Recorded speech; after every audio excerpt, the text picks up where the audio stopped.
quiero decir un dato para empezar que dice, México tiene una brecha de género del 75.4%. Con ese porcentaje, México está en la posición 25 del ranking. Es una brecha de la diferencia de género, ¿no?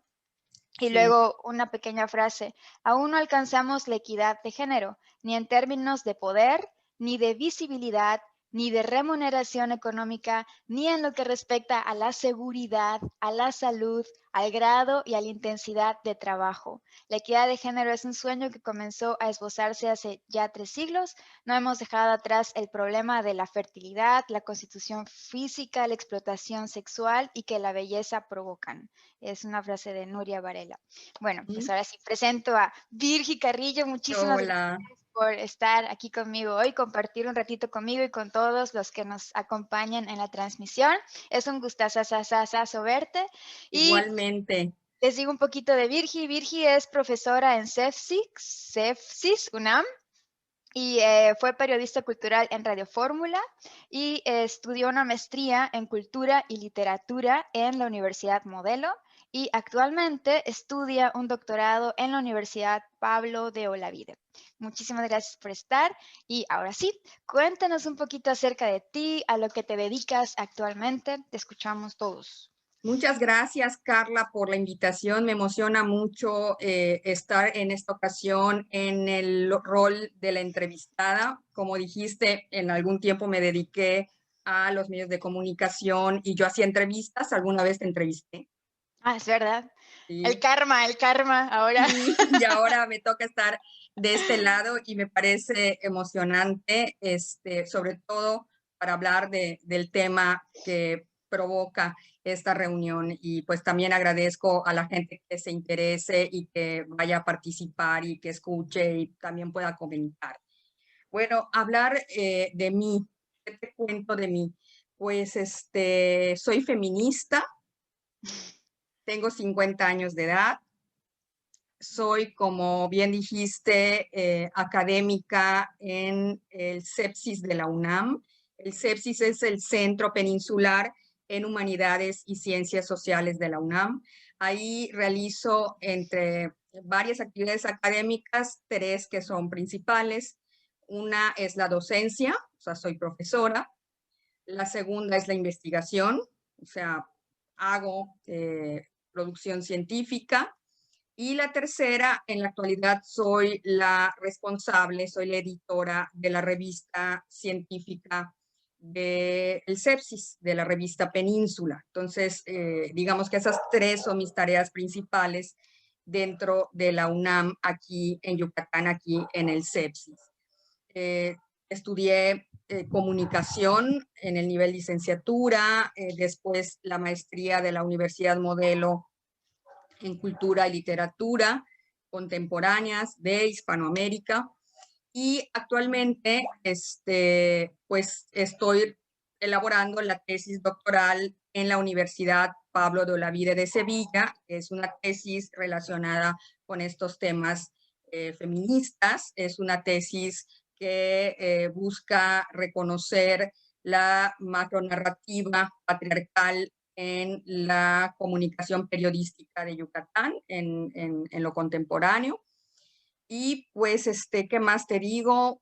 Pues estoy casada, vivo con mi esposo y su hijo e hija, tengo varias mascotas, tengo 7 gatos, tengo 2 Conozco a perros. Pepino ¿Conoces en a fotos, Pepino? sí. Pepino tiene cierta popularidad. Este, eh, Me gustan mucho los peces, tengo pues una pecera, tengo un estanque, me gustan los animales, la naturaleza en lo general, cosa que me hace cuestionarme a estas alturas de mi vida si debí estudiar biología antes que las ciencias sociales, pero bueno, el destino es así y me desempeño en estos ámbitos de las ciencias sociales, de las humanidades, desde una posición feminista, que la posición feminista es, eh, digamos, una posición política, pero también es una posición académica, ¿no? O sea, trabajo desde la perspectiva feminista, desde la teoría y la crítica feminista, que son muy importantes en la actualidad para el trabajo científico. Eso en general de mí. Wow. Según lo que he estado leyendo últimamente, ahorita puedo entender lo que significa el que tu enfoque o tus estudios vengan desde una postura feminista, ¿no? Porque Ujú. todo lo demás está hecho con algo más sesgado. Pero Leo, ahorita vamos a hablar de Sí. eso. Entonces, entonces, siguiente pregunta. Cuéntanos un poquito de cómo inició tu interés por el feminismo. Esa es una gran pregunta, porque creo que todas las mujeres y en general todas las personas que se sienten apeladas por el feminismo lo hacen desde una posición personal. El feminismo apela a situaciones de nuestra vida que pueden tener diferentes condiciones y eso es lo que nos acerca al feminismo. Y en mi caso, pues es eso, o sea, mi historia personal es la que me coloca en el terreno del feminismo al hacerme preguntas sobre ello. Yo fui educada en un colegio particular de monjas. Yo fui educada desde la ideología, desde la doctrina católica. ¿Sí? Me formaron además en un colegio exclusivo de niñas. Esa formación que yo recibí y en la que yo creí durante muchos años, después, conforme veía contradicciones, ¿no? Había como cierta intuición. Es importante siempre hacerle caso a la intuición. Había una intuición de que algo no encajaba y empecé a hacerle preguntas también por otras experiencias de vida, hacerle preguntas a esa formación religiosa que recibí, en la que, repito, fui adoctrinada y en la que yo creía. Y ello me acercó a el feminismo en su dimensión crítica. Está ligado a esa historia personal, ¿no? Esa formación religiosa dirigida a las niñas, pues busca que las mujeres, aún en la actualidad, porque tiene pues, como pues, rasgos que pudiéramos considerar antiguos o ya anacrónicos, busca formar a las mujeres en estos constructos de género que son tremendamente patriarcales, ¿no? Que provienen de la razón patriarcal, que nos ponen a funcionar en un sistema social que es un sistema patriarcal. Y pues yo empecé a hacerle preguntas a esa educación y contrario a lo esperado, pues yo me fui moviendo, digamos, ideológicamente, porque pues esto también tiene una importante dimensión ideológica, me fui moviendo ideológicamente hacia una posición contraria, ¿no? Entonces, puedo decir que ahora soy profundamente crítica de la educación religiosa de monjas que recibí del kinder hasta la preparatoria. Wow. Justo hace poquito leía acerca de Russell, este filósofo, ¿no? Que él votaba y luchaba por la libertad y por la hermandad y la fraternidad y todas estas ideologías, pero resulta que solo quería eso para los hombres. Entonces, cuando yo leí esa parte dije, ¿what? Y como que había un apartado donde decía, a las mujeres hay que enseñarlas a tratar amablemente a los maridos, a servir a su hombre, etcétera, etcétera. Una serie de cosas que todo, claro, todo eso está detrás de la educación dirigida a la mujer. Entonces tú dices, ¿por qué? Pero bueno, seguimos, seguimos, Sí, seguimos. Pero ¿cómo se conecta esto que me acabas de decir? Qué bueno que sí. tú empezaste a cuestionar todo esto. El problema es que no siempre nos cuestionamos, ¿no? No siempre nos Seguimos cuestionamos. la doctrina y Claro, y pues así nos forman y eso crea, como diría un sociólogo francés muy importante para las ciencias sociales, que es Pierre Bourdieu, nos construye un hábitus, ¿no? Una forma de ser y de actuar en el mundo que eso es lo esperado, o sea, es una estructura que produce, ¿no? Aunque suene redundante, una estructuración. Entonces, lo esperado de la educación que recibí es que yo la reprodujera en mi vida, que yo también la difundiera, como pues podría decir que ocurrió en la mayoría de las niñas de mi generación, que se formaron como yo, y en las niñas anteriores y en las que llegaron después, ¿no? A esa educación, creen en esa educación, la reproducen, y viven conforme a ella. Hablo de la mayoría, no puedo hacer un señalamiento absoluto, pero en el caso mío, por esas otras oportunidades que la vida me ha dado, tuve la oportunidad de cuestionar, tuve la oportunidad de reflexionar y de pues buscar otros modelos de vida, de buscar otros recursos que pues, me llevaron al terreno del feminismo. Que claro, si lo cuestionas y al final lo eliges, pues está bien, ¿no? El problema es cuando no quieres hacer eso y de alguna forma ni siquiera sabes que no quieres hacer eso y simplemente lo aceptas, ¿no? Como que lo Sí, agarras. Bueno, siguiente pregunta. Si alguien tiene preguntas por aquí, nada más echa un ojo acá y dice, Gaby está viendo, Jorge Carlos dice, ya estoy listo. ay, mira, saludos. Aquí dice, aquí presente. Una tía dice, lo está viendo. Hola tía, Gilda.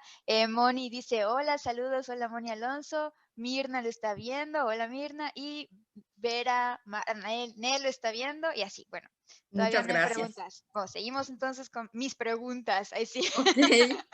La siguiente es, ¿cuáles fueron tus primeros insights feministas? Mira, yo creo que, a ver, como dar una respuesta que puede resonar en la mente de quienes nos están viendo. Yo recuerdo que algo que a mí me causaba, pues me movía, como el ejemplo de Russell que dabas ahora, ¿no? Esta tematización que desde la filosofía se ha hecho de las mujeres, desde los filósofos ilustrados y anteriores. A mí me impactaba, por ejemplo, la epístola de Melchor Ocampo, esta epístola que se lee en la celebración de los matrimonios civiles, o se leía, también se elaboró otra, que se lee en la actualidad, aunque no estoy segura si ha sido desechada completamente la de Melchor Ocampo, que en el contrato matrimonial describe la subordinación de las mujeres o de la mujer a la tutela, al poder del esposo, ¿no? Entonces, eso, por ejemplo, a mí me causaba pues indignación y me hacía cuestionar esa desigualdad, porque lo que hace el feminismo es cuestionar la desigualdad que existe entre hombres y mujeres. Decía, ¿por qué esa subordinación? ¿No? ¿Y por qué está tan normalizada y por qué forma parte de los rituales de el ejercicio de pues la vida legal, ¿no? De la vida civil? Ese fue uno. Otras, bueno, ha sido también la escucha de las mujeres, para mí son significativas en el feminismo. Escuchar, por ejemplo, aquí en Yucatán a Milagros Herrero Buchanan. Ella fue directora de lo que se llamó el Instituto para la Equidad de Género en Yucatán. Yo trabajé con ella. Entonces, escuchar lo que decía Milagros, su posición crítica, su cuestionamiento de la realidad, a mí me resonaba mucho. Y pues ella, digamos, aquí como un referente en Yucatán, pero también a nivel nacional, ¿no? Las voces de Marcela Lagarde, la voz de Marta Lamas, que afortunadamente ahora es mi profesora porque participo en un seminario que ella conduce. Pues a mí me fueron nutriendo, ¿no? Esa primera inquietud que yo tuve en relación con el feminismo, y gracias a sus voces, a su trabajo, a su activismo, pues me fui afiliando, digamos, al feminismo. Claro. Sí, porque a veces es, bueno, no es que se nazca feminista, sino que uno se va dando cuenta de cosas, ¿no? Y vas escuchando justo eso, ¿no? Voces de algunas personas o cosas que a lo mejor ya no son tan presentes, no tan dramáticamente como a lo mejor lo fue en un pasado, pero siguen estando presentes, ¿no? Sí, Y sí. eso es lo que va haciendo ruido. Siguiente pregunta. A ver si no hay una más por aquí. Mirna dice, aquí estoy. Katy, hola Katy. Y así. No hay preguntas todavía por allá. Algo. Ah, no. La siguiente es, no sé si nos quieras contar alguna experiencia que te haya confirmado que aún nos falta mucho por avanzar para la equidad. Híjole, O alguien por allá en Facebook que nos quiera contar igual algo, puede ir escribiendo. y mira, yo creo que en la actualidad la agenda del feminismo en México nos refleja estas, pues esa desigualdad, ¿no? Creo que hay en el feminismo, en la agenda feminista mexicana, que es compartida también con otros países latinoamericanos, hay dos cuestiones muy importantes. Una, los derechos sexuales y reproductivos de las mujeres, y otro, la terrible violencia feminicida. México es un país terriblemente feminicida. La violencia contra las mujeres ha llegado a un punto donde la vida de todas está comprometida, donde se rompe incluso el Estado de Derecho en algunas localizaciones específicas, territoriales en el país, donde es un riesgo muy grande ser mujer, ser niña, ser joven o, bueno, diferentes características que hacen vulnerables a las mujeres en el espacio público, pero también en el espacio doméstico. Entonces, la violencia contra las mujeres y la lucha todavía inacabada por conseguir el reconocimiento y el respeto a los derechos sexuales y reproductivos de las mujeres son como los dos grandes temas. Ello también va de la mano con las brechas salariales, con las dobles o triples jornadas laborales o de trabajo, ¿no? Ahí incluimos el trabajo doméstico que no es remunerado. Hay muchos focos de desigualdad todavía pendientes y que significan un largo camino todavía por recorrer. Aquí hay un comentario igual que dice, el machismo es... Hay una pregunta. Dice que si el machismo, yo nunca lo permití en mi matrimonio. Aquí las obligaciones son de los dos. Comentario, pregunta. ¿Algo que quieras decir al respecto? Sí, mira, cada vez más afortunadamente la gente va incorporando, ¿no? Otros modelos de relación entre hombres y mujeres, ¿no? Esto es consecuencia de la lucha feminista de larga data, el poder cambiar nuestros constructos de género, pero también los roles de género que nos ha impuesto el sistema patriarcal, es posible gracias a la larga lucha feminista. A lo mejor no lo reconocemos o no lo leemos así en un primer momento, pero ese cambio social que poco a poco se va dando entre las personas, en las familias, en las comunidades, es consecuencia de la lucha feminista. Y los cambios para las personas, seamos hombres, mujeres, eh, sí tienen como el sujeto central, el feminismo tiene como sujeto central a las mujeres, pero también tiene implicaciones para los varones.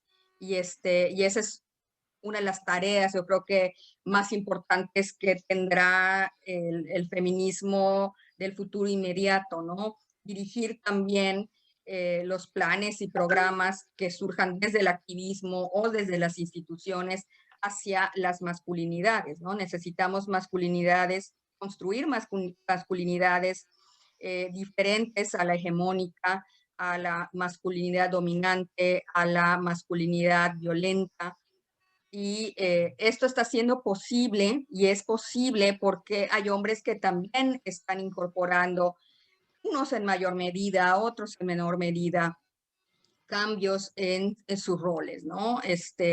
Las mujeres incursionamos, ¿no? De manera subversiva en el campo de la educación, en el campo laboral, ¿no? Que nos había negado. Y en el sentido inverso, claro, el cambio está siendo más lento. Los hombres están mirando el espacio doméstico también como un sitio donde tienen papeles que cumplir, donde las tareas, como dice la compañera, Gaby, Gaby, Gaby, se pueden repartir de una manera distinta al modelo tradicional de relación de pareja o de organización familiar. ok. Nada más quería, como lo que decía hace rato Virgi, que es un reacomodo entre hombres y mujeres, porque pues es también duro, ¿no? Para los hombres el tener que aceptar un rol que a veces a lo mejor es demasiado fuerte, demasiado pesado, como el típico de los hombres no lloran, ¿no? O sea, como por qué los hombres no van a poder llorar o expresar sus emociones, sus sentimientos, ¿no?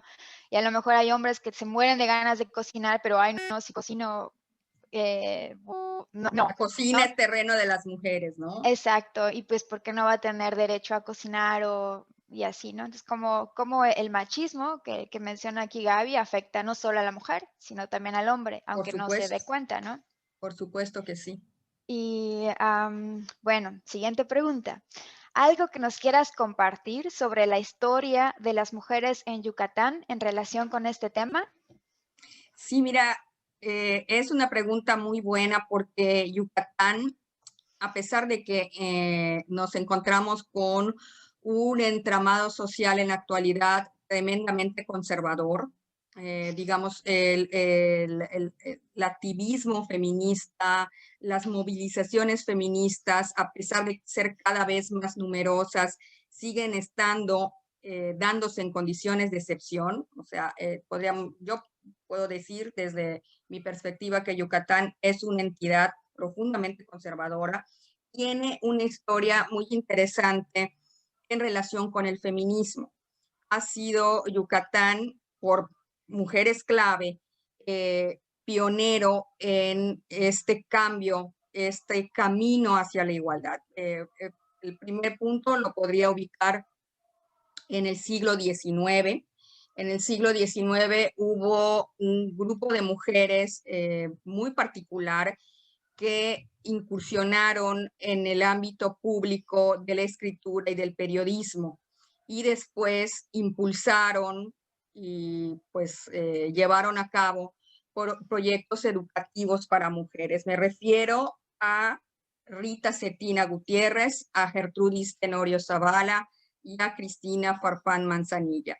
Estas mujeres, que eran unas jóvenes veinteañeras en los años 60 del siglo XIX, se dedicaron a la producción periodística de un periódico dirigido a las mujeres, producido solo por mujeres, publicaban Wow. solamente a mujeres, que se llamó La Siempre Viva. Y ahí pues plasmaron su pensamiento en cuanto a la necesidad de las mujeres de recibir educación, de ir a la escuela, de poder trabajar en el ámbito público, de poder desempeñarse, por ejemplo, como médicas o como abogadas, y diseñaron un proyecto educativo para mujeres de carácter laico, que fue primero un colegio para niñas que se llamó así, igual que la revista La Siempre Viva. Después fue el Instituto Literario para Niñas que dirigió Rita Cetina Gutiérrez hasta el fin de sus días, al comienzo del siglo XX. Y particularmente la figura de esta profesora, de Rita Cetina, fue inspiración para las mujeres que en los primeros años del siglo XX, aquí en Yucatán, convocaron el primer Congreso Feminista en América Latina, que fue celebrado en enero de 1916. Ya pasó Wow. más de un siglo. Pero hubo un Mi, primer mi abuelita congreso. tenía 2 años apenas en esa Mira, época. sí, sí, podemos todavía ubicar a nuestras ancestras, ¿no? En ese 1916, en relación con esto que ocurría en Yucatán. Esto fue posible por el impulso que le dio a la importancia de que ya empezaba a hablarse del sufragio femenino. Ujú.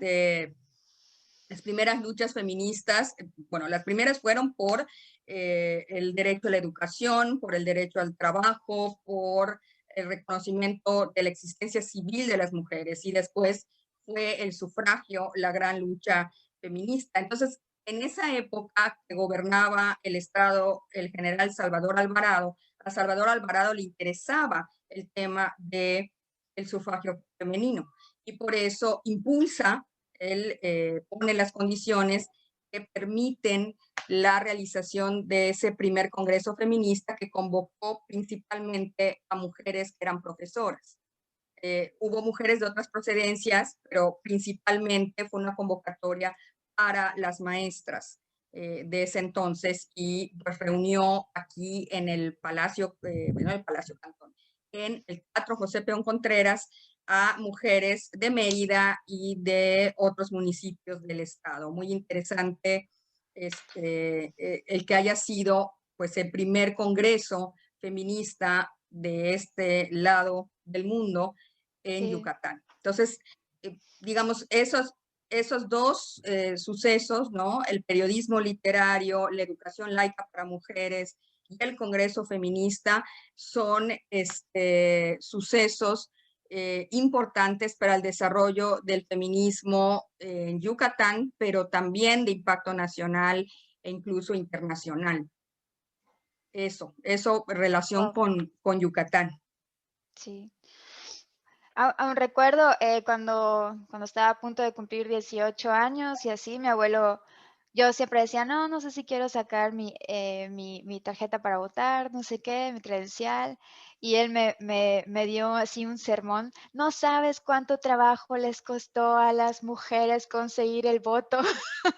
Y nunca se me olvida, y desde ahí Y como que empecé a cuestionarme, ¿no? Esto de por qué. O sea, yo daba por hecho que el voto desde un principio era para todos. Yo no sabía todo lo que había pasado antes, ¿no? Y pues gracias a que él me dijo esto, fue como que, ok, ok. tomaste conciencia. Y fíjate, lo que te estoy diciendo, el Congreso Feminista y la lucha por el sufragio de las mujeres en 1916, en México se consigue el voto para las mujeres hasta 1953, Wow.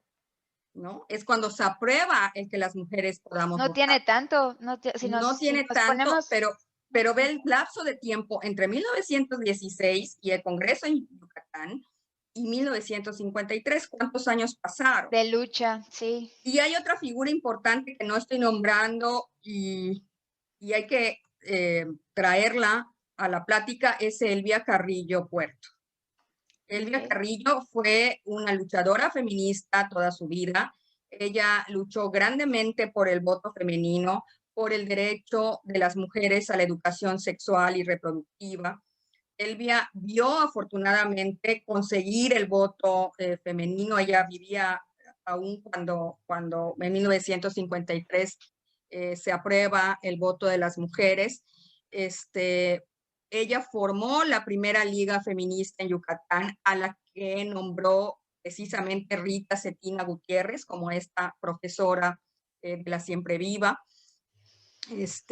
Luego del asesinato de su hermano Felipe Felipe. Carrillo, sufrió persecución, tuvo un atentado, o sea, la atacaron a balazos en una ocasión, en otra ocasión intentaron incendiar su casa, tuvo que huir de Yucatán, primero a San Luis Potosí, después se fue a la Ciudad de México. Ella termina su vida, pasa los últimos años de su vida en la Ciudad de México. Tiene que pues huir, poner tierra de por medio con Yucatán por los problemas políticos que vinieron después del asesinato de Felipe Carrillo.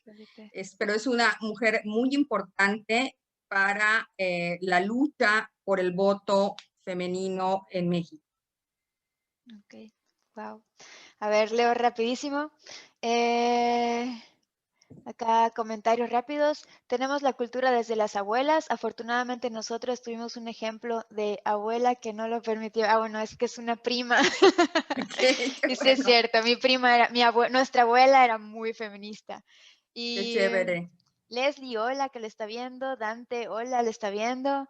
Y Elvira Carrillo Puerto lo consiguió, dice.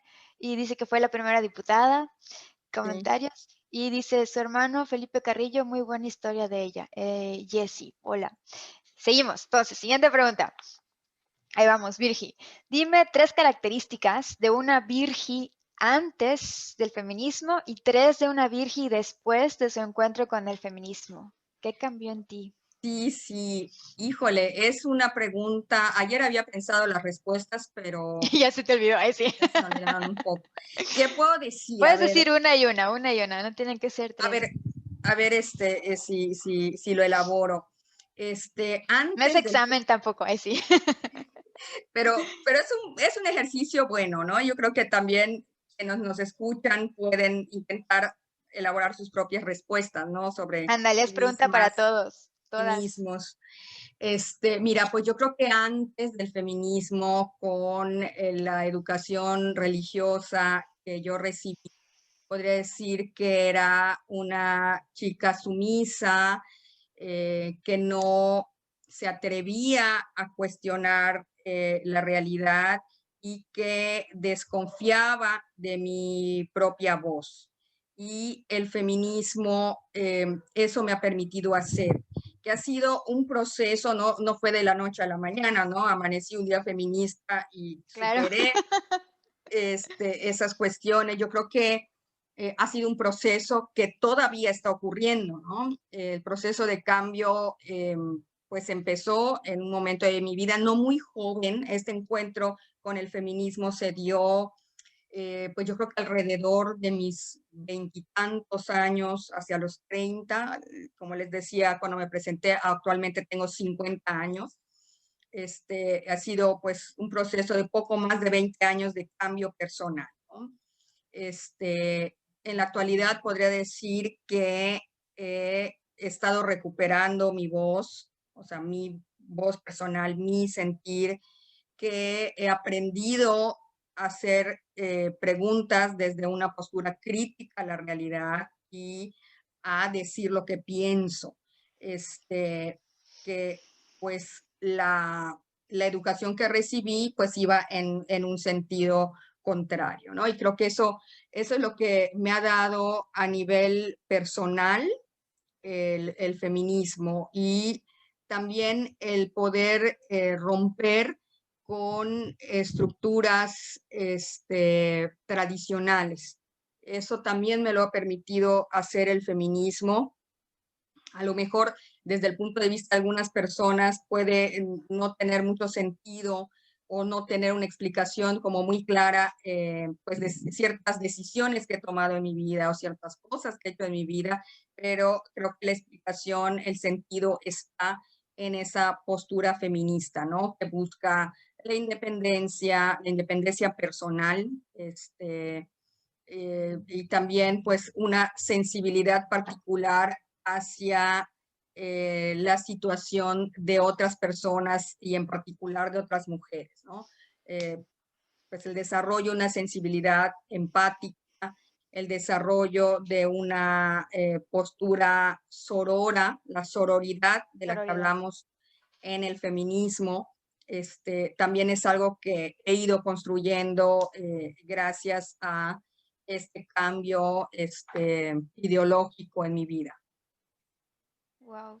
Como Eso. que se rompen esquemas y al romperse un esquema se desbaratan como un universo entero, ¿no? Es como hacer un hoyito y ves que había algo más detrás de esa pared. Exactamente, Algo sí. así, Sí, sí. justamente. Y luego entonces quieres hacer más y más. Y escarbar más. Bueno, siguiente pregunta. Este ya está. A todo esto, ¿cómo definirías el feminismo o qué dirías que es el feminismo? El feminismo es, primero que nada, es un movimiento emancipatorio, es un movimiento vindicativo que busca la igualdad sustantiva entre mujeres y hombres, es la radicalización de la Ilustración. La Ilustración produjo los derechos de los hombres y los ciudadanos, ¿no? Y el Hombres. feminismo, sí, Real, literal, no tal cual. de los Hombres. derechos del hombre y del ciudadano. Y surge hacia finales del siglo XVIII, 1783, por ahí, tal vez un poco antes, una francesa que se llamó Olympia de Gouges. Olympe de Gouges se inconforma ante esa declaración de los derechos del hombre y del ciudadano y escribe la Declaración de los Derechos de las Mujeres, ¿no? ¿Cuál fue la consecuencia de su insurrección? Bueno, la guillotina. A Wow. Olympe de Gouges la fusilan, la matan, la guillotinan por sus ideas, ¿no? En Inglaterra aparece Mary Wollstonecraft, madre, por cierto, de Mary Shelley, que es la autora de Frankenstein. Órale. Ella también escribe un texto vindicativo de los derechos de las mujeres. Entonces, el feminismo es un movimiento emancipatorio, transhistórico, internacional, que ha producido un activismo que busca conseguir la igualdad sustantiva, que quiere decir igualdad de hecho y de derecho entre mujeres y hombres, y también es una teoría política, también es una crítica y también ha producido un cambio en el campo de la producción del conocimiento de las ciencias. O sea, el feminismo tiene estas dos grandes vertientes, ¿no? Lo social, pero también la producción de conocimientos. Hay una teoría feminista, bueno, o varias teorías feministas que son críticas de la razón filosófica patriarcal. Eso es el feminismo y es necesario el feminismo porque las mujeres vivimos, hablo en lo general, en el mundo, en condiciones de subordinación, de desigualdad, de objetivación, como dice otra de las grandes maestras del feminismo, de las todavía vivas, Amelia Valcárcel. Ser mujer implica, bueno, o luchar por los derechos de las mujeres implica que no te violen cuando eres niña, no te casen contra tu voluntad, no te den menos de comer, no estés en riesgo de ser asesinada en la calle. Eso implica ser mujer y eso implica la lucha feminista desde el momento que aparece el feminismo y que nos lo han contado para su más fácil comprensión a partir de la metáfora de las olas, la primera ola, la segunda, la tercera. Se nos dice en la actualidad, por ejemplo, una autora que lo fundamenta es Nuria Varela, de la cuarta ola. Se nos dice que en la actualidad estamos en la cuarta ola. Otras autoras hablan de todavía estar en la tercera. Pues hay agendas que se traen desde la segunda o la primera ola que no están plenamente conseguidas en todo el mundo. Y el feminismo pues ha tenido esta trayectoria, como digo, que rebasa fronteras de los países, que es transhistórica y que ha producido detrás de él una enorme tradición. Ok, Eso. gracias. Y bueno, ya más o menos mencionaste por qué consideras que es importante el feminismo. ¿Quieres añadir algo más? Pasamos a la siguiente. Pues Es insistir importante porque todavía falta en la agenda. sí, nada más insistir que el feminismo, los cambios que produce, aunque han sido y están siendo muy lentos, benefician a las mujeres, pero también a los hombres, ¿no? Hablando de las dos posibilidades de ser como humanos, pero también esto incluye a la amplia diversidad sexogenérica. Eso. Ok, perfecto. Y voy a leer rápido aquí qué dicen.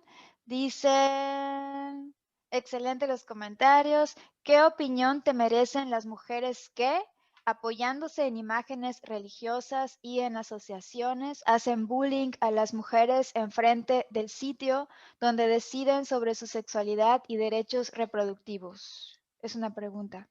Sí, creo que se refiere quien nos pregunta a esta campaña de acoso que se lleva a cabo, se ha llevado a cabo en diferentes momentos en los últimos años por parte de una organización que se llama, o de un proyecto de grupos de ultraderecha que se llama 40 días por la vida, que es una campaña de acoso en contra de las usuarias y usuarios de los servicios de la clínica de la Asociación Civil UNACE. A mí me parece escandaloso lo que ocurre ahí, me parece terrible que estén acosando a estas activistas, a estos servicios, a las usuarias de estos servicios por estos grupos de origen confesional y que no pase nada. Incluso hubo un incidente del que yo he hablado y también he intentado documentar a partir de lo producido en los medios de comunicación en mi tesis doctoral, que ocurrió en 2018. La directora de la clínica, que es la activista, la doctora Sandra Peniche Quintal, como reacción al acoso diario que estaba viviendo de parte de estos grupos de oración que se apuestan enfrente de la clínica, aparte con mucho sentido del humor, ¿no? Colocó en la cama de su camioneta una imagen confeccionada en madera de una, al parecer, Virgen de Guadalupe, pero en realidad era la figura de una vulva a la que ella llamó Nuestra Señora de la Vida. Entonces, como estaban las rezadoras enfrente, ella les colocó, pues, enfrente de ellas, esta imagen de la Virgen vulva con unos ramos de flores, como si fuera un altar. Claro. Y las del grupo confesional lo que hicieron fue llamar a la policía municipal para decir que ellas estaban siendo agredidas. Y la policía municipal acude a regañar a la doctora Peniche, a pedirle que se presente en los separos de la dirección de la policía, cuando ella es la víctima, cuando ella y las usuarias de su clínica son las víctimas, ¿no? Entonces, me parece, repito, escandaloso que ocurra eso, que las autoridades no intervengan para detener el acoso, porque pues estas personas que se paran a rezar ahí muestran actitudes hostiles hacia las personas que acuden por los servicios de la clínica. Incluso en alguna ocasión colocaron unos fetos de plástico en la puerta de la clínica. En fin, ocurre y las autoridades no intervienen para detener este ataque contra la asociación civil, contra las personas que laboran en esta clínica que ofrece servicios de salud sexual y reproductiva a muy bajo costo, que es una asociación civil que a pesar de la posición de los movimientos antiderechos, pues sigue adelante con su trabajo y con su lucha por los derechos. Ya. Al fin y al cabo es una propiedad privada, ¿no? Además, sí. Claro. Ok, siguiente pregunta. Ahí está, Mirna. Siguiente pregunta. Según tu experiencia, ¿cuáles serían los grandes enemigos del feminismo? Mira, pues acabamos de hablar de ello. Gran enemigo del feminismo es el movimiento antiderechos, que está bastante más organizado de lo que alcanzamos a ver en un primer momento. Es un movimiento antiderechos que tiene agentes diversos, tiene los agentes de siempre, de toda la vida, que los podemos ubicar como estos grupos confesionales vinculados principalmente a la Iglesia Católica y detrás de ella iglesias cristianas. Me refiero a la Iglesia como institución. Aquí quiero hacer una separación. Una cosa es la fe católica y el respeto que merecen las personas que la profesan, la fe católica o la fe cristiana en sus amplias diversidades. Y otra cosa son las instituciones religiosas. Entonces, la institución religiosa católica representada, impulsada principalmente por el Vaticano, arropa, ¿sí?, un movimiento antiderechos que podemos reconocer en las derechas políticas del mundo, pero también incluyen a ciertos grupos de las izquierdas. Estos grupos confesionales, es decir, que intentan imponer sus creencias y su moralidad a la vida social en general. En un país como México, que se supone que tenemos un Estado laico desde el siglo XIX, los vemos todavía en posiciones muy dominantes, en posiciones de mucha influencia que determinan lo que ocurre en la vida social, pero también legal de nuestro país. Ellos como los agentes de siempre, ¿no? Este conservadurismo representado por los agentes de origen religioso, pero también hay nuevos agentes en organizaciones que se conforman de formaciones sociales que se autodeterminan como sociedad civil organizada. Es, por ejemplo, el Frente Nacional por la Familia, que se moviliza y se moviliza de manera muy eficaz en contra de los derechos de otras personas, en contra de los derechos de las mujeres, principalmente los de carácter reproductivo, se movilizan en contra de los derechos de la diversidad sexogenérica, y que tienen un impacto importante en las decisiones legislativas, en el ejercicio del derecho.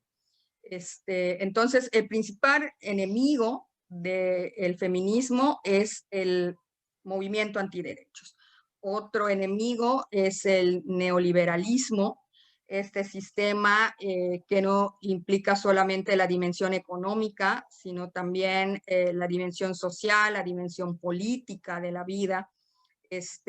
Opera también en contra del feminismo, le es muy útil el sistema patriarcal que impera en el mundo. Y otro enemigo habría que reconocerlo al interior de los propios feminismos. A mí me preocupa que en los últimos años haya derivaciones en el feminismo, contradicciones, ¿no?, o diferencias de opinión al interior de los feminismos han existido toda la vida y es parte también de lo natural dentro de los movimientos políticos. Pero hay en la actualidad una tendencia a buscar esencialismos que se convierten luego en actitudes excluyentes dentro del feminismo. Y eso cancela la posibilidad de llegar a acuerdos y de avanzar en las agendas. Hay una discusión fuerte al interior de los feminismos sobre, por ejemplo, la definición del sujeto mujer. ¿Quién es mujer?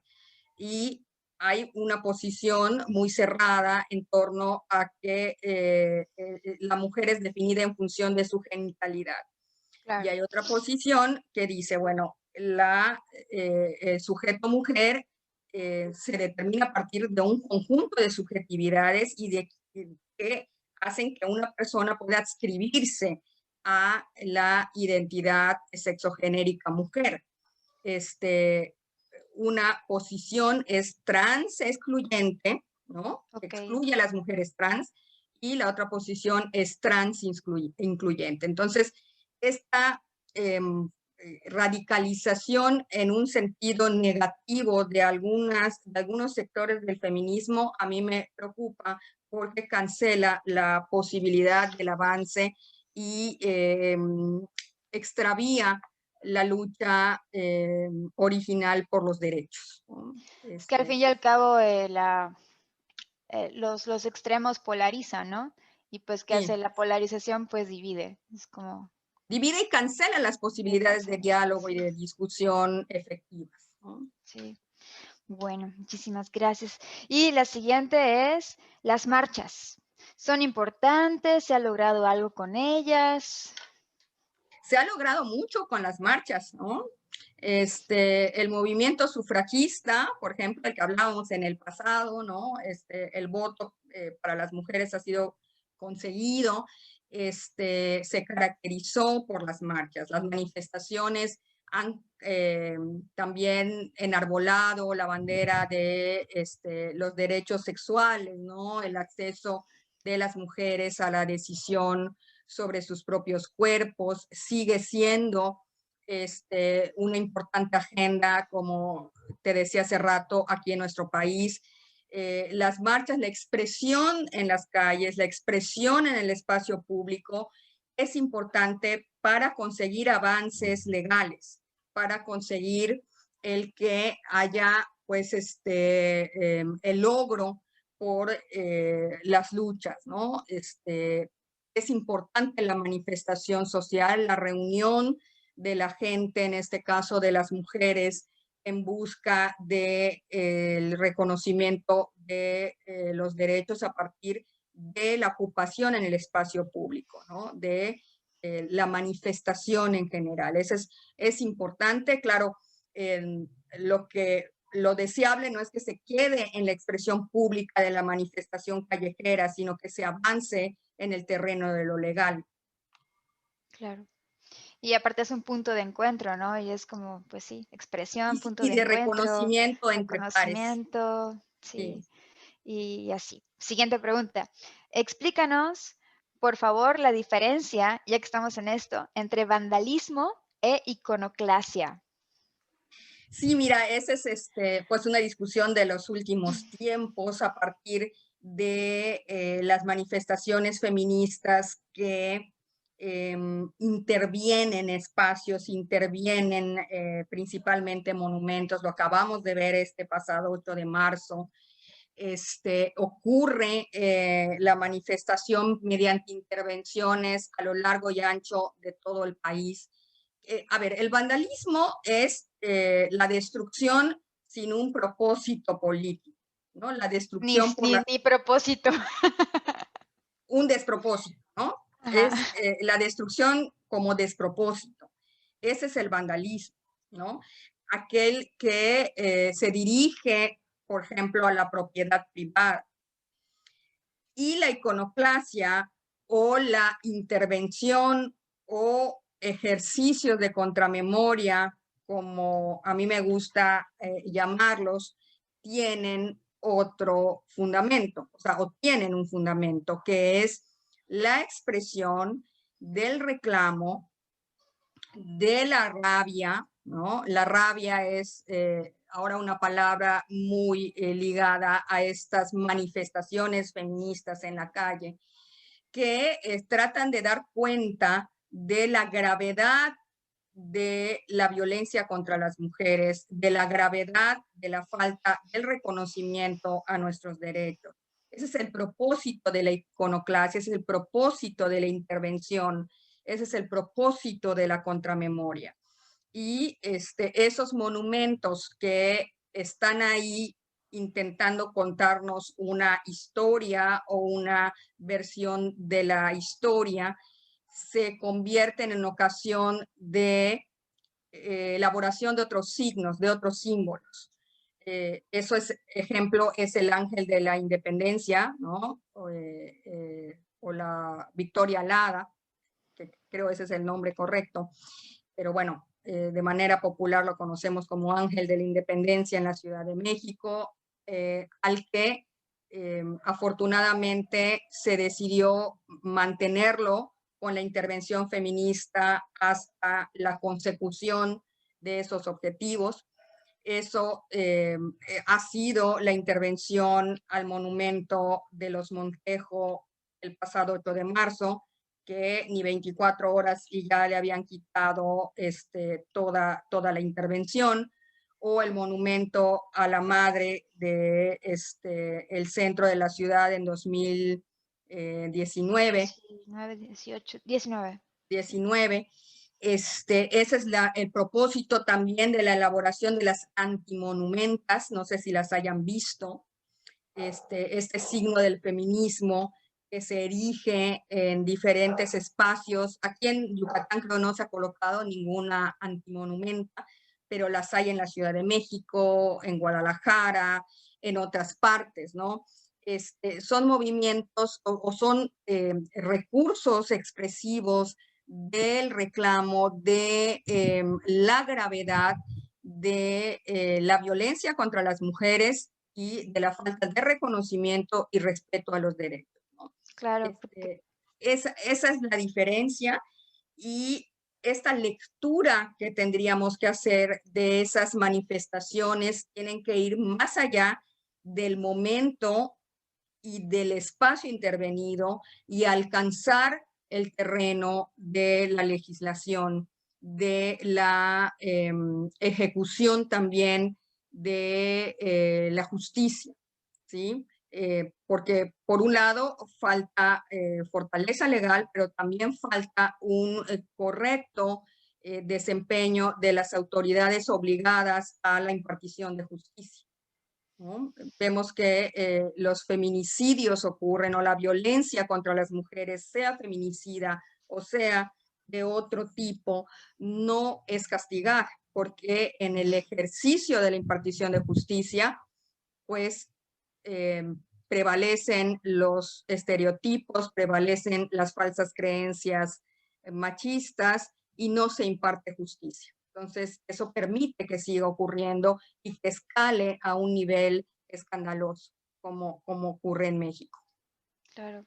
Cuando mencionabas la rabia, se me vino a la mente, ¿no? Pues es que, claro, la rabia de que estás a lo mejor llena de golpes, vas y denuncias y te dicen, dame pruebas. Y yo, pues, ¿qué más prueba necesitan, no? Y a veces pasan muchas cosas y te piden más y más si ya estás de por sí pasando muy mal momento en tu vida y así, ¿no? Pues cómo no va a haber rabia, cómo no va a haber cosas. Se revictimizan las autoridades o Claro. las instancias obligadas a la impartición de justicia. Eso es muy común. Sí, sí, entre otras cosas, ¿no? Entre Pero otras bueno, cosas, sí. son las 8, ¿cómo te sientes? Yo tengo un poquito más de preguntas, pero dime cómo te sientes, ¿estás bien? Bien, bien. ¿Tienes agua ahí para afinar la garganta? Ok, pues entonces le seguimos ahí, Sí. ¿sí? Sí, Facebook, siguen ahí todas, va. Entonces, siguiente pregunta. Cuéntanos algunos mitos sobre el feminismo. Mira, los mitos están muy dados ahora en la interacción en redes sociales, por ejemplo, como el sustantivo feminazi, ¿no? Ok, sí. Que trata de asociar muy equívocamente pues esta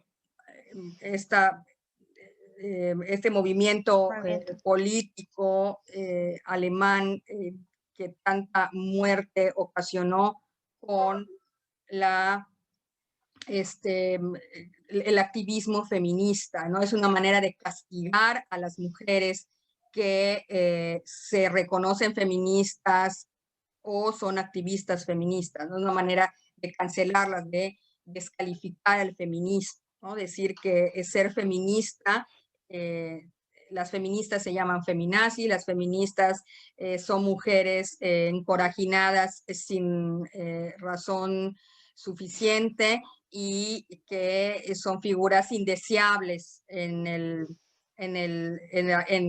la interacción pública, en el espacio social abierto, ¿no? Es una forma de expresar estos mitos. Sobre el feminismo siempre ha pesado el constructo de género de las mujeres. Las mujeres estamos construidas por el pensamiento patriarcal de dos maneras. Es una construcción binaria, ¿no? La mujer buena, ¿no? Es Mm, aquella ujú. que se aproxima a la santa, a la figura de la Virgen María, ¿no? En el catolicismo, y la mujer mala, la que ocupa el terreno de la prostitución, del atrevimiento, y con este constructo binario, entonces se califica y sobre todo se descalifica a las mujeres que reclaman sus derechos, que ocupan el espacio público con una actitud subversiva, que se inconforman ante el estado normalizado de las cosas.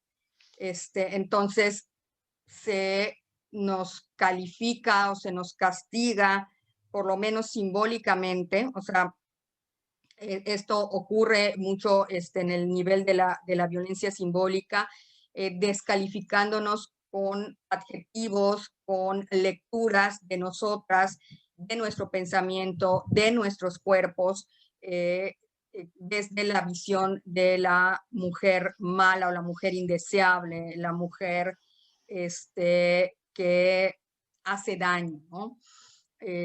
Si las mujeres si las feministas optan por una protesta en la que desnuden su torso y enseñen los pechos, entonces los calificativos, el rechazo va hacia allá, ¿no?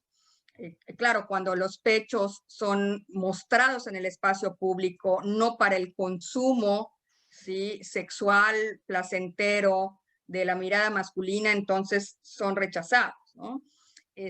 Son calificados como escándalo. Eso podría yo señalar como mitos, como reacciones que rechazan a la figura de las feministas, que rechazan sus agendas, que rechazan su lucha. Wow, buenísimo. Ahorita que estabas hablando, igual como que mi cabeza psicológica dice, claro, te dicen feminista y entonces si tienes cuestiones de aceptación o problemas de aceptación, de querer ser aceptada por el otro, por un otro, entonces tú dices, no, pues yo no quiero ser feminazi, ¿no? Yo no quiero ser eso. Claro. Entonces, y vuelves a la subversión, ¿no? Vuelves a la sumisión, subversión y a seguir obedeciendo, ¿no? Porque no Sí, quieres ser la mala, no quieres que el otro te acepte, ¿no? sí, que no te, Y y que no que no te, te no te castigan descalifique. o te excluyan, ¿no? Entonces es mejor me Claro, callo porque si yo expreso una posición que me acerca al feminismo, pues, sobre todo en las adolescentes yo lo he visto, ¿no? Mejor me callo la boca porque me van a decir feminista o me van a decir feminazi y me van a rechazar. Pero por otro lado, afortunadamente, en las jóvenes hay cada vez más, ha permeado más la conciencia feminista. claro. Y si tienen pareja, pues peor, ¿no? Y si la pareja dice feminazis esas, entonces pues no quieres que... Ya, sí, es todo un rollo. Pero Sin buenísimo que duda. lo trajiste. Siguiente. ¿Qué es la equidad de género y por qué es importante? A ver, aquí hay que hacer una distinción porque se ha extendido mucho el uso del término equidad por encima del término igualdad. Ok. A ver, yo voy a referir las palabras de la doctora Gloria Ramírez, que hace poco dio una conferencia sobre derechos sexuales y reproductivos de las mujeres en el Museo de la Mujer. Eso ocurrió hace unos pocos días. De hecho, colgué la conferencia en mi muro del Facebook. Ahí lo puedes ver, Carla, o quienes Ok. deseen. En el Museo de la Mujer, en la página de Facebook, está la conferencia de Gloria Ramírez. Ella señalaba algo que es muy importante. El término equidad fue un intento del Vaticano de meterlo en la reunión, si no me equivoco, de Beijing en los años 90, y que su uso intenta sustituir el término igualdad. ¿Cómo se define la equidad? La equidad se define como un paso anterior a la igualdad en el que se otorga a las personas aquello que necesitan, ¿sí? Y que dándole a cada quien lo que necesita, entonces se está en camino a la igualdad. Cuando para la crítica feminista que existe desde sus orígenes, la lucha es por la igualdad, no por la equidad.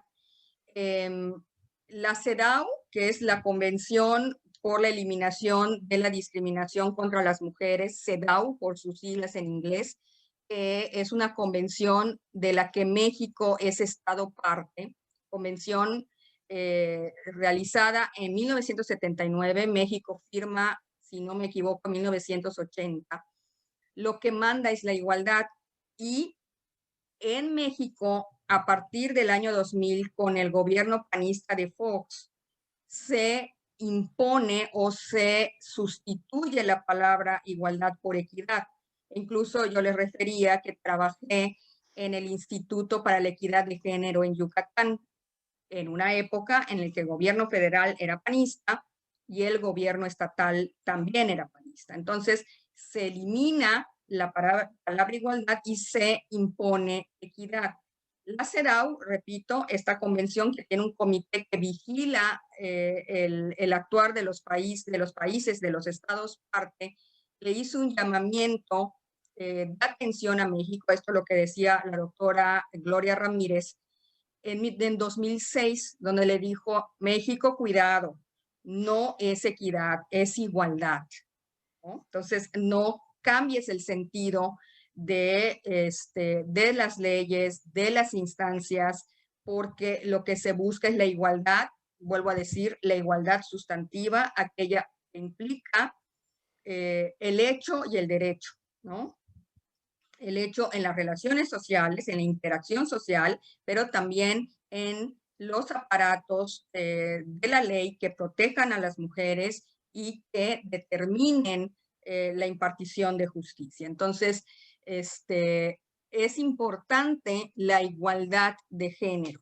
Es importante el que esta igualdad de todas las personas con toda la diversidad posible tengamos acceso a la igualdad, no hay igualdad a lo humano masculino, igualdad a lo genéricamente humano. Lo que pasa que lo masculino se ha apropiado de lo genéricamente humano. Entonces, no queremos las mujeres ser como los hombres, ¿no? Que esa es una trampa discursiva que Súper. Sí, es como que, ¡ah! se usa en los movimientos antiderechos, ¿no? Es que, Sí. es feminista, quiere ser hombre, ¿no? Incluso hasta en las bromas aparece. No queremos igualdad para convertirnos en hombres. En algo. Ajá. Queremos la igualdad de lo humano, de la categoría de lo humano.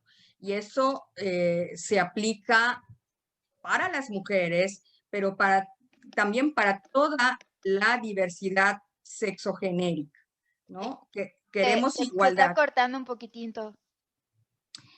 Ya. Ahora sí, ¿ya? ya volvió. Ya. Queremos igualdad a lo genéricamente humano. Entonces, vayamos cambiando el lenguaje, ¿no? Y hablando de igualdad antes que de equidad. Eso. Perfecto. Yo igual estaba un poco confundida porque no sabía, porque he escuchado ambos conceptos, Sí, el de equidad y el de igualdad, ¿no? Entonces, gracias por aclararme y aclararnos la gran diferencia. Supongo sí, que en términos legales es súper importante porque una palabra puede cambiar todo un todo, documento, ¿no? Y todos totalmente. unos derechos. Entonces, de ahí también la importancia de llamarle a las cosas como son. Sí. Supongo. Bueno, seguimos. Gracias. Sigo. Háblanos, no, aquí hay otra muy buena. Dice, ahí sí, puedo pasarme toda la noche aquí contigo, Virgi. Yo ¿Qué es, encantada. qué es eso de la objetivación de la mujer? Mira, eso de la objetivación de la mujer está también en los orígenes del sistema y el pensamiento patriarcal. Este, ¿Qué ha sucedido? Bueno, la organización de la vida social de diferentes modos, porque se ha dado con sus características particulares en cada cultura, en cada espacio sociocultural, está basado en la definición, en la configuración de las mujeres como un otro desde el punto de vista masculino, ¿no? O de masculino hegemónico, ¿no? Masculino patriarcal, como un otro inferior que en su inferioridad está al servicio del varón. Las mujeres, ¿no? En la organización, sobre todo en los estados modernos, eh, somos objeto de la posesión masculina. Así se nos concibe. Las mujeres hemos sido a lo largo de la historia moneda de cambio, por ejemplo, ¿no? En las guerras, en las alianzas entre grupos familiares o entre comunidades.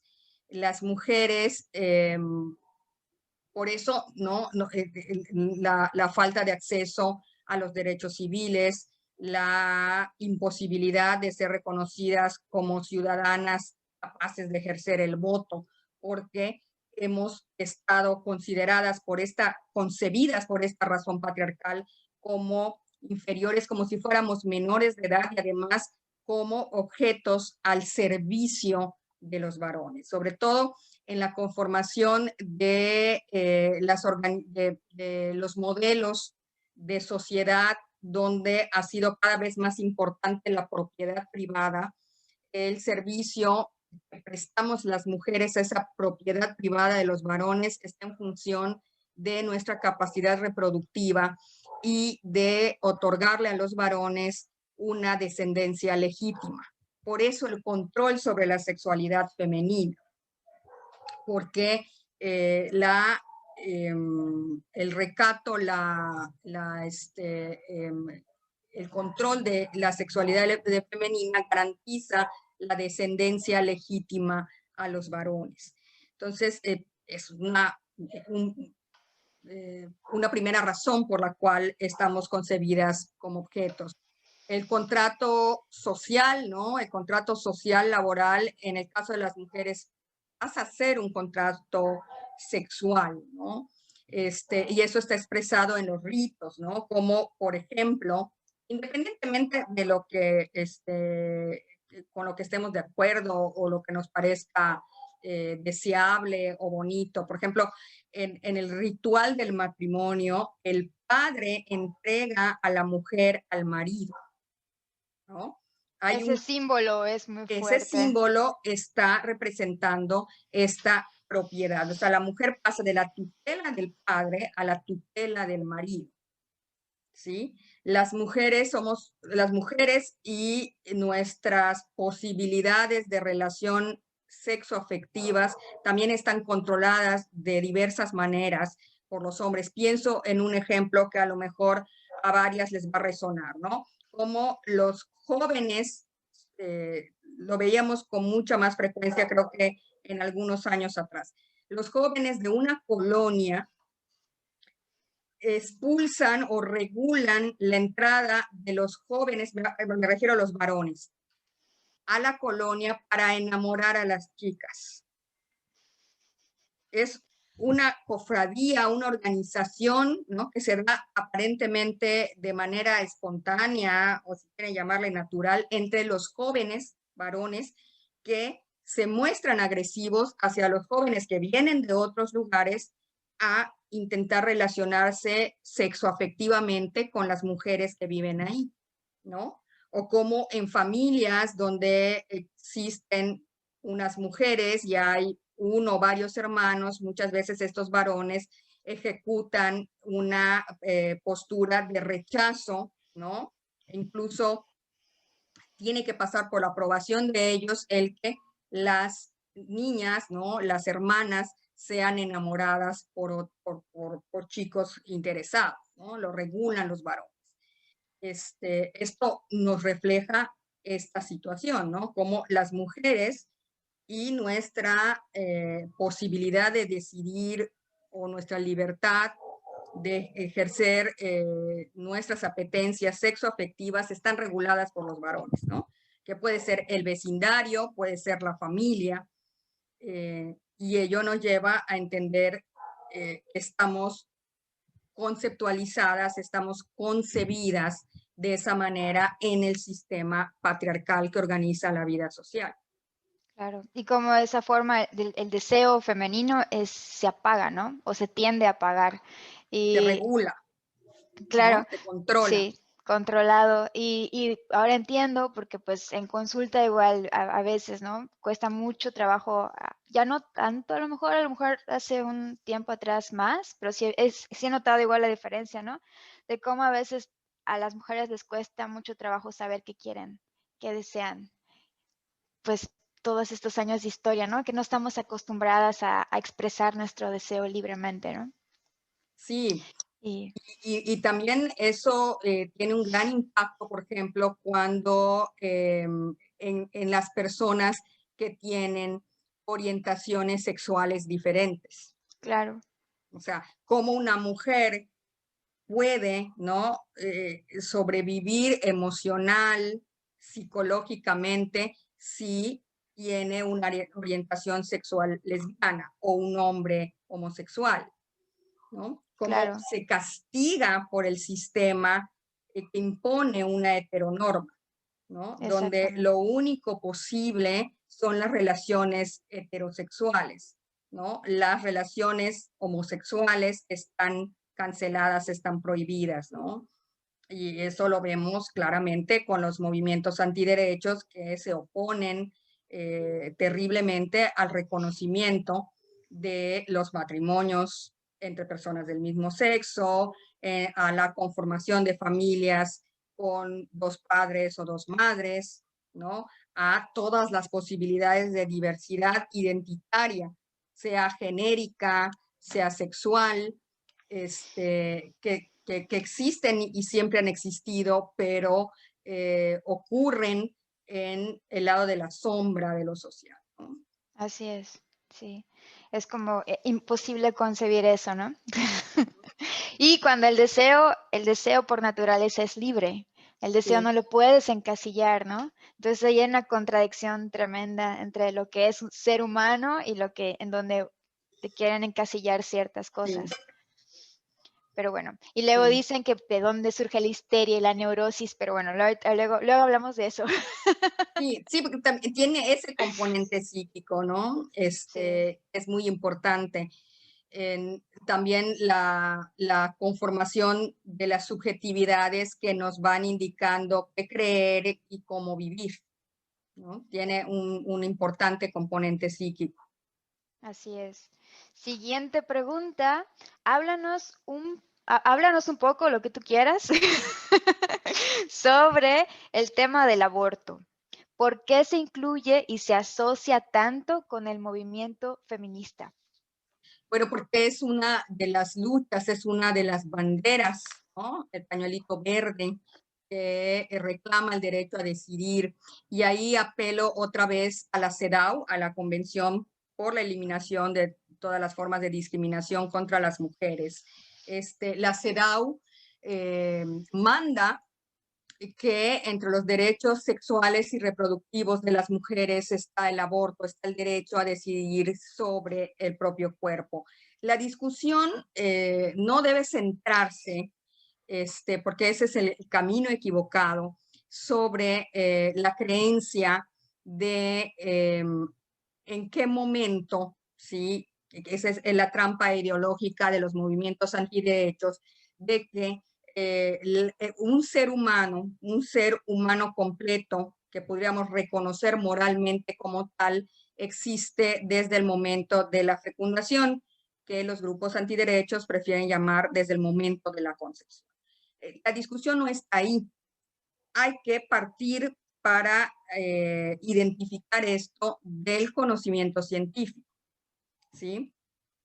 Es una cuestión de derechos de las mujeres de decidir sobre el propio cuerpo. Si una mujer, por la razón que sea, ¿sí?, quiere interrumpir un embarazo, debe tener derecho a ello y debe tener garantizado por el Estado el acceso a estos servicios de manera libre, gratuita y no punitiva.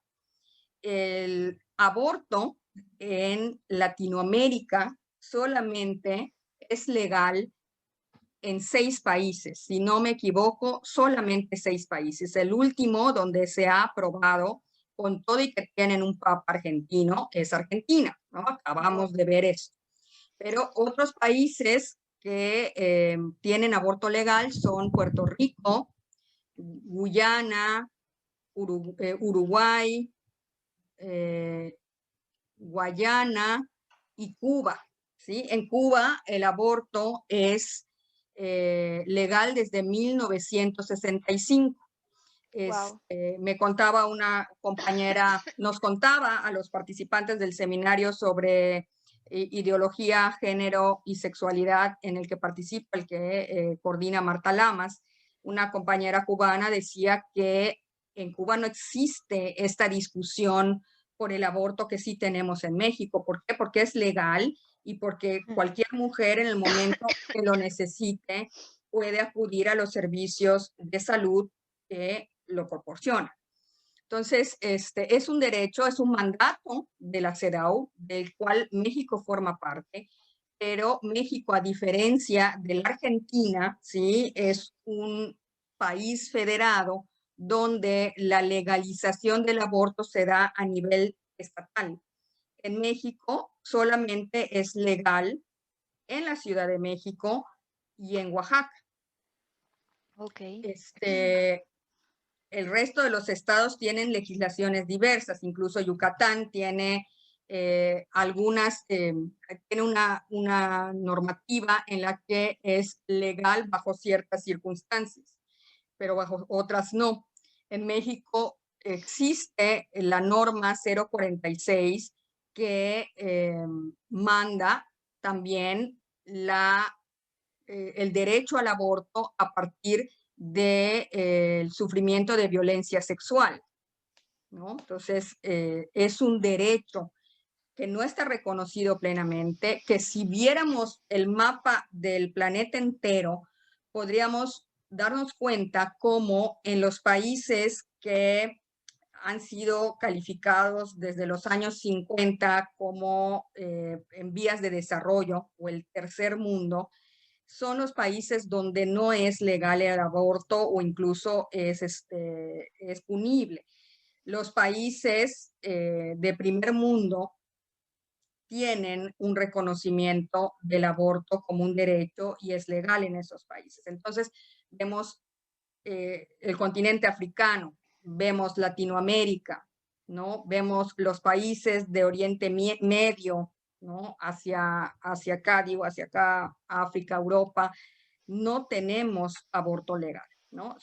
Corresponden a esos países que, como dije hace un momento, han sido considerados en vías de desarrollo y entre ellos está el nuestro, ¿no? Incluso ha ocurrido un fenómeno que va en contra del derecho al aborto, es la elaboración en México, la elaboración de legislaciones que protegen la vida desde la concepción. Eso imposibilita el aborto legal. Según nos decían, 18 estados han legislado para proteger la vida desde la concepción, ¿no? Y eso atenta fuertemente contra los derechos sexuales y reproductivos de las mujeres, ¿no? Porque entonces proteger personas, ¿no?, desde el momento de la concepción implica también acciones persecutorias contra las mujeres embarazadas, ¿no? De vigilancia, de denuncia, ¿no? Y y eso va terriblemente en contra de nuestros derechos, insisto, sexuales y reproductivos, derechos que están mandados en una convención internacional como es la CEDAW, de la que México forma parte y que no está cumpliendo con lo que firmó en 1980. Eso. Órale. Yo no sabía de la CEDAW. Confieso mi ignorancia al respecto, pero ya voy a investigar. Busca Y ahí CEDAW y vas a encontrar la página y hay, bueno, están las recomendaciones al país, explica qué es la CEDAW, cuáles son los derechos. súper. Muy importante tener en la mira estas leyes, ¿no? Estos aparatos legales internacionales a los que pues se ha adscrito nuestro país. Se cortó tantito. No sé si te escucharon las demás. Espero que sí. A ver, Espero que háblame, sí. dime algo. Sí, pues Ahí hay que está, sí. revisar Ok, la página de la CEDAW, ahí vienen las recomendaciones sí, por año y está explicado todo esto. claro. Y, y sí, ¿no? Alguna vez igual veía un video por ahí que decía, el punto es que, igual discutiendo con personas, con amigas, decían, el punto es que el gobierno no debería de decidir si tú lo que tú vas a hacer, ¿no? Tú debes de tener el poder de decidir, no alguien más en cuanto a ciertas cosas, dejando de lado los otros aspectos, ¿no? Morales, éticos, etcétera, etcétera. Pero bueno, seguimos. Voy a echar un vistazo aquí rápidamente al ¿Tiene algún Facebook. comentario? Ándale, sí. Aquí hay una pregunta que dice, ¿puede ser que las mujeres feministas por eso ya no se quieran casar? Pone, espero que ya nos volamos esa parte de, ya sobrepasamos ese tema. Voy a seguir leyendo. Dice, pero también es triste el bullying de mujer a mujer. Eso también hace que no avance el feminismo. ¿Qué piensas sobre esto? Mira, también me remito a la explicación de fondo, ¿no? El sistema patriarcal igual al construirnos, cuando digo construirnos me refiero al género, nos ha construido a las mujeres también como incapaces de relacionarnos armónicamente entre nosotras. Ha creado oposición en diferentes roles, en diferentes situaciones en las que nos encontramos entre mujeres. Por ejemplo, el mito de la suegra mala, ¿no? Y la nuera que sufre. Y cuando digo mito, no quiero decir que no ocurra en la realidad. Muchas veces, conforme a esos mitos, los estereotipos nos conducimos, ¿no? Y producen sufrimiento real. O sea, las mujeres no podemos armonizar, no podemos entendernos si somos suegra y nuera. No podemos actuar de manera empática frente a los hombres. Tenemos que competir entre nosotras para atraer la mirada masculina. No podemos ser compañeras sororas, ¿no? O solidarias si nos encontramos en un espacio laboral que nos obliga a competir para atraer la atención del varón y poder ser promovidas, ¿no? A un puesto más alto o de mejor sueldo. Tenemos que competir. Entonces, se nos socializa también entre mujeres como enemigas, como competidoras, ¿no? La solidaridad o la fraternidad en los hombres forma parte de su socialización, ¿no? Por eso este pacto que se ha llamado pacto patriarcal entre varones, ¿no? Una complicidad que no es necesaria de ser expresada en palabras, sino que ocurre. Los hombres se protegen entre ellos, se convierten en cómplices, ¿no? Sobre todo cuando sus acciones tienen que ver con las mujeres, pero a las mujeres no, nos socializan para competir, para no apoyarnos entre nosotros. Y de eso no está exento el feminismo, ¿no? El feminismo también, ¿no? Como fenómeno social, está atravesado por esos estereotipos, por estos modelos de relacionarnos. Es falsa la creencia, eso hay que señalarlo, de que todas las mujeres somos las víctimas y todos los hombres son los victimarios, ¿no? Numéricamente, ¿no? Y por estos constructos de género, solemos ser las mujeres las víctimas y los hombres los victimarios. Esto no quiere decir que no haya mujeres victimarias, ¿no? Y que no haya hombres víctimas, ¿no? Hay mujeres que ejercen violencia contra otras mujeres, hay mujeres que ejercen violencia contra sus parejas cuando son varones o cuando son otras mujeres. Hay mujeres que ejercen violencia contra los seres más débiles de su entorno familiar, que pueden ser los niños y las niñas, o los ancianos y las ancianas. Hay O las violencia, mascotas. o las mascotas, ¿sí? Hay mujeres que son violentas, hay mujeres que no logran despojarse de esta forma de sociabilización en la que la otra mujer debe ser derrotada y debe ser vencida para imponer mi deseo, mi forma de pensar, mi superioridad sobre ella, ¿no? Entonces, eh, repito, es falso creer que todas las mujeres, por ser feministas, entonces somos buenas entre nosotros y nos apoyamos. Hay que pasar por un proceso de deconstrucción también, donde la crítica, el cuestionamiento no solamente se dirija hacia afuera, sino también hacia nosotras mismas. Me encanta que mencionas la palabra de construcción porque tenemos mucho que desaprender, porque como decíamos decías tú hace rato, no hemos sido educadas, adoctrinadas por tantos años que queramos o no también tenemos todavía estas cosas, ¿no? Entonces hay un buen de trabajo, no solo en aprender y conocer conceptos nuevos, sino también en quitarnos todas estas cosas que a veces ni siquiera sabemos que las tenemos, ¿no? Así es. Y ahorita que decías hace ratito, de que no solamente hombres o mujeres. Creo que ahí es el máximo ejemplo de cómo el género no determina si eres hombre o mujer. O sea, si eres femenino o masculino, ¿no? O si eres machista o feminista. Entonces, creo que Claro. ahí es donde tenemos que igual ampliarnos, porque una cosa es el género y otra cosa es el concepto de qué es ser mujer o qué es ser hombre o feminismo, machismo, etcétera. O cómo lo vivimos, ¿no? Cómo Sí, encarnamos eso, eh, claro.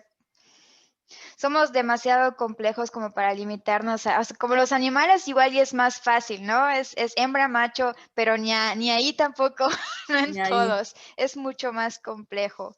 Y, ¿cómo estás? ¿Todo bien? ¿Puedo seguir Bien, con...? sí, Ok, adelante. perfecto. Seguimos entonces. Una preguntita más y ahorita has hecho acá. ¿Cómo van? ¿Qué significa, lo que mencionabas hace ratito, qué significa el pacto patriarcal?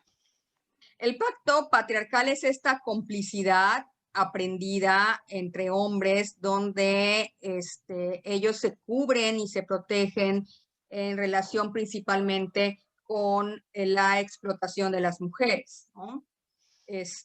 Recordemos lo que acaba de ocurrir en nuestro país respecto al reclamo que se le ha hecho desde los feminismos al presidente de la República, Andrés Manuel López Obrador, de romper el pacto patriarcal, es un poco trabalenguas, ¿no? Pacto Sí. patriarcal, que hacía que en su partido político se protegiera a este sujeto, Félix Salgado Macedonio, eh, para que accediera, como ha accedido a la candidatura por el gobierno de su estado cuando ha estado acusado de violencia sexual. El no reconocer que eso existe y que no debe de ser una razón por la cual alguien sea bajado de una candidatura, es una demostración de cómo funciona ese pacto patriarcal. E incluso escuchamos al presidente de nuestro país descalificar ese llamado desde los feminismos de romper el pacto. Hizo como que no lo entendió, le dio un sentido tergiversado para desactivar, para descalificar esta idea del pacto patriarcal, ¿no? Vemos cómo los hombres, por ejemplo, en su socialización sexual actúan como grupos que pueden volverse tremendamente violentos, ¿no? Este ataque que ha sido mediáticamente muy difundido de la manada, esto que ocurrió en España, de un grupo de jóvenes que violan en colectivo a una chica. Ese es el funcionamiento más terrible, destructivo del pacto patriarcal, cómo entre hombres, ¿no?, pueden actuar como conjunto para cometer un delito de esta magnitud, para ejecutar una violación. Vemos cómo los hombres pueden ir en pandillas. Esto está relacionado con, como te digo, con la socialización de la sexualidad. Van en pandilla a los prostíbulos, ¿no? Van en pandilla a tener relaciones sexuales pagadas, a disfrutar de espectáculos donde se prostituye el cuerpo de las mujeres. Eso está normalizado, ¿sí? Y ahorita Hay con la pandemia, tener grupos de WhatsApp donde se pasen los famosos packs, ¿no? los famosos packs, ¿no? Estos Y grupos hay donde muchos, y son cómplices entre ellos, ¿no? son cómplices al recibir las imágenes, al compartir las imágenes. Ese es Incluso al el no decir pacto nada. y callarse la boca, ¿no? Y es impresionante el nivel de violencia contra las mujeres existe, ¿no? De la violencia sexual, que podemos todas las mujeres, prácticamente todas las mujeres como conjunto, señalar algún incidente en nuestras vidas donde hayamos sido víctimas de algún grado de violencia sexual, ¿no? Desde una agresión verbal en la calle, un tocamiento desautorizado, ¿no? De eso las mujeres podemos hablar todas, pero los hombres no tienen amigos o conocidos o familiares agresores. No los vemos señalar, ¿no?, o reconocer al hombre que ejecuta estos actos de agresión, ¿no? Entonces eso es muy raro, ¿no? ¿Por qué? Porque hay un silencio cómplice que digamos son los principios, ¿no?, si es que les pudiéramos llamar así, básicos de la socialización masculina machista, ¿no? Es machista, es misógino, sexista. Claro. Ese es el pacto patriarcal. Gracias, Virgi. Y aquí dice una chica, Benazir. Hola, Benazir. El machismo es parte de un sistema patriarcal que enseña a todos, pues o X, todos los individuos, el machismo, la misoginia. Por eso todos lo reproducimos inconscientemente. La diferencia está en quienes al identificarlo trabajamos en desintoxicarnos de muchos años de esas enseñanzas. La deconstrucción es lo que estábamos comentando hace ratito, ¿no? La deconstrucción es un trabajo de todos los días. Sí. Es como Sí, sin barrer la duda. casa todos los días. Todos los días, sí. Sí, Y sin duda. Evelina dice, Guanajuato, hola Eve, Guanajuato es uno de los estados que castigaron varias mujeres con sentencia de prisión por abortar, sea que fuera motivo del embarazo voluntario e involuntario, comenta Evelina. Sí, en Guanajuato, en Yucatán también hay casos de mujeres presas por abortos incluso espontáneos, donde hay un caso en particular, hay un reportaje, les puedo pasar el link, hay un reportaje que se hizo hace un par de años por dos periodistas feministas, entre ellas Katia Rejón, sobre el aborto en Yucatán, y documentan este caso de una chica que estaba embarazada, tuvo un aborto espontáneo, fue a los servicios de salud, y los médicos, el personal médico que la atendió, por el temor, porque también se extendió como este mito de que el personal médico que fuera cómplice o que ejecutara algún aborto podía ser castigado por la ley, encarcelado. Muchos de estos casos de mujeres presas por aborto se da por denuncias del personal médico, que por temor de ser castigados ellos interponen la denuncia. Entonces, el caso de esta mujer en Yucatán fue así. Ella tuvo un aborto espontáneo, acude a los servicios médicos, la denuncia al personal médico y la meten presa por este aborto espontáneo. Y bueno, independientemente de que el aborto pudiera ser un aborto provocado, lo que una de las luchas es por hacer del aborto una acción legal, que no sea punible, ni para la mujer involucrada, ni para quienes la ayudan o le proporcionan los servicios del aborto.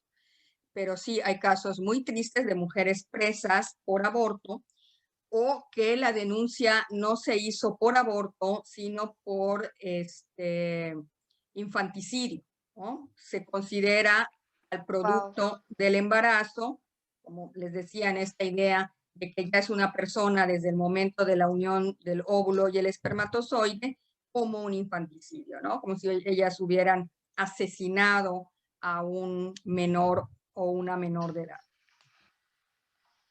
Ok. Voy a saltarme algunas preguntas porque ya, pobre Virgi, ya te hice hablar mucho.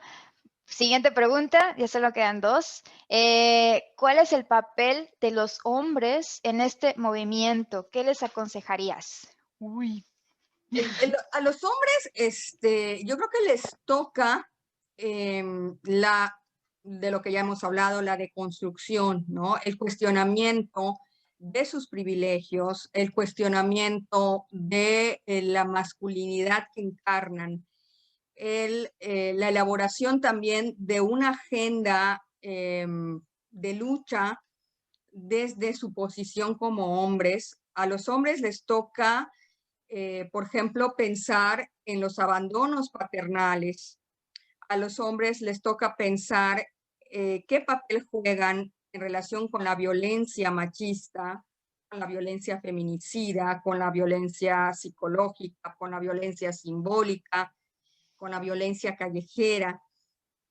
A ellos les toca cuestionarse y trabajar en la elaboración de masculinidades alternativas, de masculinidades no machistas. Allá hay un terreno enorme para los hombres distanciándose de la violencia, que es parte del paraguas que ha abierto el feminismo. Esa es la tarea que les toca a ellos, ¿no? También trabajar como conjunto, trabajar con aliados, organizarse para atender esa otra parte de lo humano, ¿no? Que permita precisamente el logro de la igualdad, de esos hombres que rompen con los estereotipos, con las falsas creencias, que asumen, por ejemplo, las tareas del hogar como propias, no como ayuda a las mujeres, que asumen la crianza en toda su dimensión de los hijos y de las hijas como propias, no como tarea de las mujeres. Ahí está el papel de los varones, ¿no? Y pues el poder colaborar en la construcción de una sociedad igualitaria. Las mujeres tenemos nuestra agenda, ¿no? Las mujeres militamos en el feminismo como protagonistas de esos movimientos, pero a los hombres también les toca su papel muy importante y su organización a partir, insisto, de la deconstrucción de la masculinidad hegemónica, de la desactivación del sistema patriarcal, de la transformación de la razón patriarcal. Eso les compete a los varones como tarea urgente para conseguir el cambio. De acuerdo. ¿Y qué libros recomendarías para informarnos más sobre este tema? A quien quiera leer un poquito al respecto, informarse Y, más, explorar más, Este, algún libro o dos. tengo aquí dos, de hecho los saqué de mi librero para que pudiera mostrarlos. Podemos pensar desde los títulos que son clásicos, ¿no? Como Simone de Beauvoir, Ujú. Virginia Woolf, esos son los clásicos del feminismo, ¿no? Pero también hay otros textos que, digo, están más cerca en cuanto a su época, como el de Chimamanda Ngozi Adichie. Aquí creo que no se... Chimamanda Ngozi Adichie. Todos Adichie, deberíamos ser feministas. feministas. Ok. Este texto es escrito por una mujer joven, una mujer negra, nigeriana, que ha tenido mucha atención mediática en los últimos años. Chimamanda es una voz con una postura feminista y con un lenguaje muy accesible para cualquier edad. Otro libro es este que tengo aquí y que es muy nuevo, que se llama Quemar el miedo. Lo escriben Las Tesis. Seguramente habrán escuchado de Las Tesis, es este grupo de mujeres feministas chilenas que compusieron la canción de El año pasado, ¿verdad? Sí, El violador eres tú. sí. Tienen este libro que se llama Quemar el miedo, un manifiesto, es un manifiesto feminista, aclara con mucha sencillez, de manera muy concreta, cuál es su agenda, le dan un sentido muy accesible a la comprensión de la rabia que moviliza las manifestaciones contemporáneas callejeras del feminismo. Este libro está en Sanborns, por ejemplo, el de Chimamanda lo pueden encontrar en Gandhi, y Chimamanda tiene otros libros.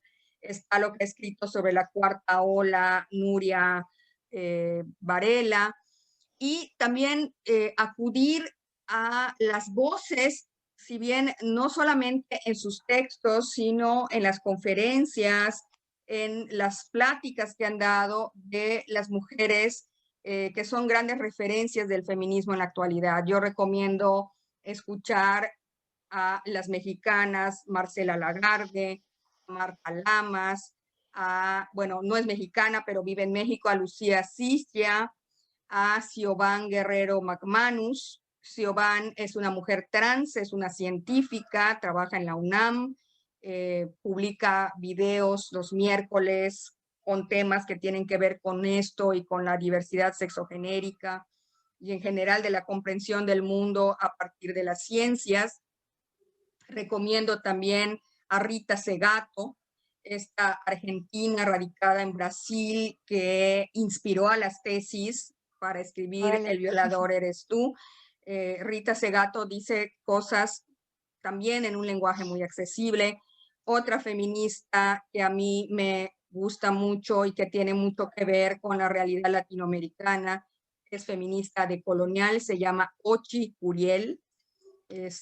Ochi Curiel tiene muchos videos en las redes, en YouTube, donde podemos acceder a su explicación, a su definición, a su activismo feminista, a partir de lo que ella cuenta. Hay que buscar a estas feministas de la actualidad para, si nos interesa, poder entrarle al terreno, ¿no? Entonces, Aquí digo, Rita Segato, estemos de Ocho acuerdo o no Curiel, estemos de acuerdo, yo siento que hay que informarse porque no puedes estar en desacuerdo con algo que no conoces a profundidad, ¿no? sin duda. Entonces, sí es muy importante. Aquí mencionan a Angela Davis. Angela Davis, por Angela Davis, supuesto. y así. Y la última pregunta, ahora sí te dejo ir a cenar o no sé, a Muchas gracias, descansar. no te preocupes. No es cierto, no te voy a dejar ir. No es cierto. Aquí va la última pregunta. Es, ¿algún mensaje especial que nos quieras dejar el día de hoy? La noche de hoy es de noche. Pues yo creo que después de tanto dicho, yo creo que el mensaje desde el feminismo es, eh, primero, hacerle caso a nuestra intuición y después dejar que aparezcan las preguntas, o sea, hacerle preguntas a la realidad que vivimos, desde nuestro pequeño lugar en el mundo, desde las relaciones que tenemos, hablo de las relaciones en general, hacerle preguntas a lo que vivimos y cómo lo vivimos. O sea, esa sería la recomendación si es que están en posición de aceptarla desde mi lugar como feminista.